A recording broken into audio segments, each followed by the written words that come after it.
әңгімені иттен естісең, арыстанды жау көресің дейді.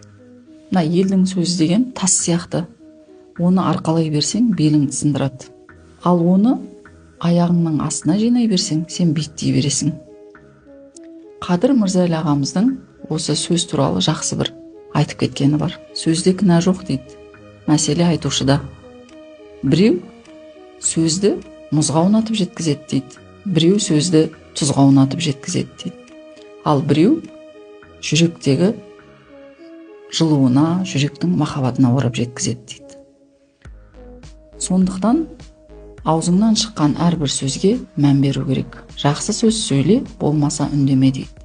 Ұлы Абайдың өзінен өмірде кімнен неден жеңілдіңіз дегенде, сөз ұқпайтын адамнан күнде жеңілем деген екен. Әрқашанда сөзі мен ісі сай келетін адамның өмірде құрмет арта береді.